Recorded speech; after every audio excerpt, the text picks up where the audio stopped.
Yeah, as I was saying,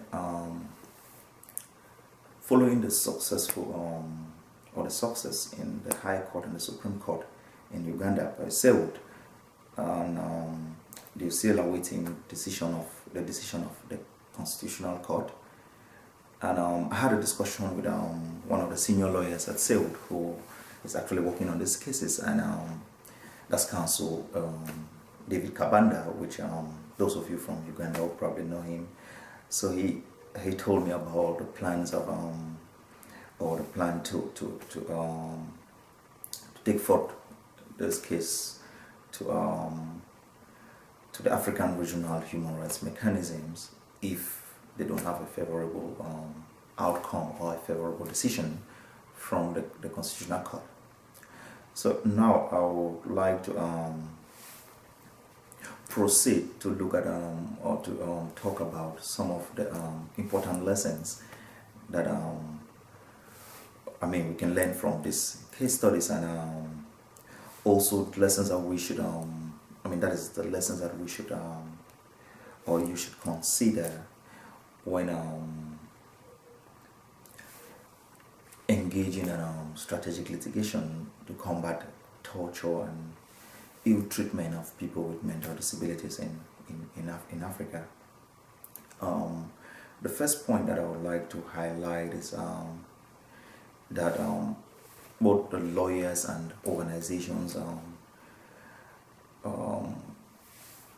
planning to engage in strategic litigation need to have a proper understanding of the nature of the problem or of the issue. So with this, we'll be looking at more in terms of the severity of the issue and how widespread is the issue, and is it something that is documented? We know very well that in this area or the area of mental disability, it's still like a very, very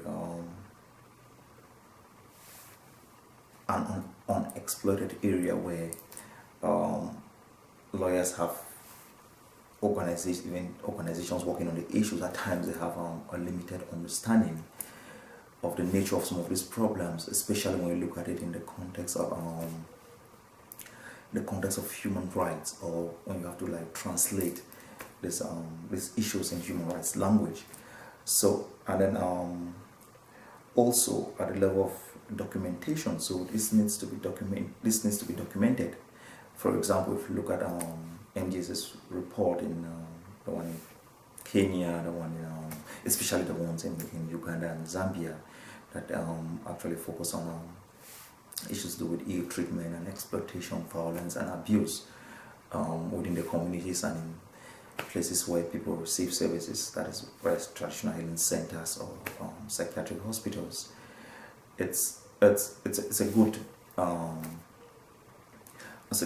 documented evidence for lawyers to read, to have or to increase and strengthen their understanding of some of these problems, because these are issues that at times they are being overlooked, or they are not given the proper attention or concern that they actually posed. So what an experienced organization as MJC did in this or at this point was to frame some of these abuses and violations and put them, frame them in human rights language, which makes it easier to challenge using domestic laws and standards, also mechanisms in place. So the lawyers also, in understanding the nature of the problem, they also need to engage with the affected communities to ensure that this community, that is in this case people with mental disabilities, who are affected by torture or some of all these experiences that Anne explained in the first session, they are willing to engage on the issue, and also tell how they can inspire this community to engage. The second point is that of I would like to touch on the aspect of the goal of the litigation. There needs to be a very, very clear goal of the litigation. So both the organization that is taking up the case needs to know what it wants to achieve. And as we've seen in these case studies, it shows that all these organizations, they knew that they had to partner or build some sort of a coalition. But then it's possible that different members or the partners might have different goals or different objectives of what they want to achieve from the case. So this needs to be very, very clear right from the onset. And you have to discuss it among the partners, among all the organizations involved. And then also to reflect on the fact that whatever solution, whatever redress you want to seek from the court, is it a redress, is it a solution that the court can actually provide or can actually order? The third lessons is a very key one, that of resources, which at times is it's not given sufficient attention, or it's probably unintentionally overlooked. So there's need to have sufficient and adequate resources to engage in strategic litigation, because you need to be mindful of the length. At times, strategic litigation takes, or litigation itself takes a long time, and in terms of the length, and then also the cost of the litigation itself. You need to have sufficient resources to be able to cover, the lawyers' fees, and then whatever cost it entails to gather evidence. All those things needs to be mindful of. But one aspect that is usually not given full attention is when it comes to implementation, because at times you get a good judgment, but you don't have the resources to carry out advocacy on it. So you also need to factor in the aspect to do with implementation, because not every time that, even if you have a good judgment from the court, that you have the government moving forward to implement the decision of the court without further advocacy, or without you pushing the government further. So all of this need adequate or sufficient resources. So the best thing to do in going forward is probably to seek for more of a multi-year funding, and as you collaborate with your partners should also seek or endeavor to look for funding to cover the cost of their own role in the litigation, or either you do it like jointly or individually. But this is something that should be factored in the strategy when you want to engage in strategic litigation. And as we've seen in all the 4 case studies that I've explained, litigation itself was not a standalone, it was not a standalone strategy. Litigation was part of a broader strategy, which, for example, this included either mobilizing the community that is affected, or engaging the local community, writing and submitting letters to, or drafting and submitting letters to human rights mechanisms and bodies, holding demonstrations, collecting and documenting evidence. Media engagement was very, very important. And then at some point also, like the Audrey's case, the one on the transgender community in Kenya, where they actually engaged the government to provide some sort of protection to this community. And then also the fact that or the importance of building coalition, as we've seen in all of these cases. So litigation should not be like a standalone strategy or option by itself, but it should be somehow be part of a broader strategy. We also need to be mindful of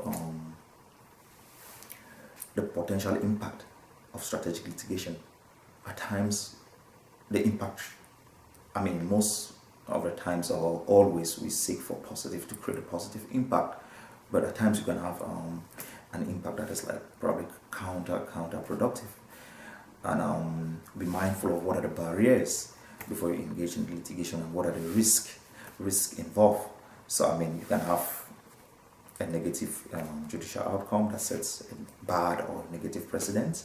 You can have negative consequences for the affected population and its supporters or its partners, and in some cases also leads to violence itself against the marginalized group that you're seeking to protect. So you need to be mindful of all that. Some of the limitations also that you should be mindful from the very beginning. You have issues to do with like standing to take up the case itself. You need to be very clear from the very beginning. If you have standing to take up this type of cases, and the issue of implementation, as I mentioned earlier, that is really key. An aspect that has been discussed of late in terms of lessons learned from strategic litigation in Africa has been the recommendation to use an incremental approach, like that means to build on past cases, to be strategic enough to project what you can achieve at a particular moment in time, what a particular time, what is feasible, what is realistic, what is rational based on the circumstances and the context. That's why from the very beginning I mentioned that a case that may be strategic in one context, you may realize that considering the current time or the period, it's not strategic in a different context. So all of those we need to be mindful of. I mean, we've had several successes and progress in using litigation to advance the rights of marginalized groups. As we've seen that, for example, in Kenya, you've seen it in different areas, which even includes, for example, look like the Nubian case, where the Nubian community, the issue of identity and recognition, where they use the courts to challenge it, to seek for the self-determination and legal capacity. Those are legal capacity issues. So as an incremental approach, like how do we also build on some of these cases? What can we learn from these cases? For example, like the Nubian case itself, that's something that has to do with legal capacity, where the court ruled in their favor. And the issue to do with legal capacity is something that people with mental disabilities face a lot of challenges, or they experience a lot of deprivation or limitation in exercising their right to decide, or the right to legal capacity in most contexts. Globally, and even in these African countries, especially as I report in our research on legal capacity in Kenya exposed. So it's good to see how you can draw from some of these cases. We've also seen success in the case of, but now just like specifically about Kenya itself, we've seen success in the case of prisoners' right to vote and access to courts for people with physical disabilities, where the court actually ruled that the court itself was not accessible to people with physical disabilities, and cases of wrongful and unfair termination of employment on the basis of someone's disability, and areas of refugee rights, housing and environmental rights, etc. They are numerous, they are countless. How do we build on all of these cases? And also, one other thing is what do you seek to achieve? For example, currently MJC is challenging the use of seclusion in psychiatric hospitals in Uganda. So calling for the courts to declare that the secluding people on the basis of disability itself and the accompanied conditions of some of these seclusion rooms itself amount to torture. That's something that is what going in for, but it does not necessarily mean that if you can't have the court to actually abolish seclusion, or you cannot have the courts to declare that seclusion, or to come up with a declaration that seclusion itself on the basis of disability amounts to violation. How do we build on that? We need to be aware of what you can achieve at what point in time, and how to make progress based on that. For example, we've seen cases where probably like in the advancement of rights, or in pushing for the advancement of the rights of the homosexual community, where some organizations have sought to seek for like probably not a full recognition of the right to marriage, or the equal right to marriage, but they first of all started by challenging the sanctions, decriminalization of homosexuality itself. That might be a good start. You see, I mean, I'm just trying to like use these examples to explain the incremental approach. They've actually decided to challenge the criminalization of homosexuality itself. You realize that once probably they're successful with that, then they can then move forward to come up with a different case, or to have several cases at the same time, come up with a different case that is looking at the issue of equality. So you achieve, pick the low lying fruits first before going up.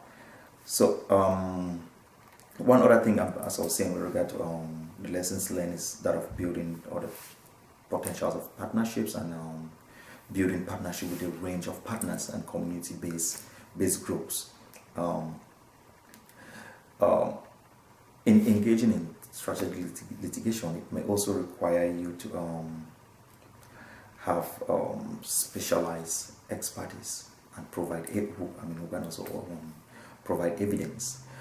But then, from experience, as some of you know, especially when it comes to torture, you might need, in most cases, you need a lot of expert opinion, and in some of on African contexts, some of the professionals who work or were employed by the government were somehow reluctant to come forth to like provide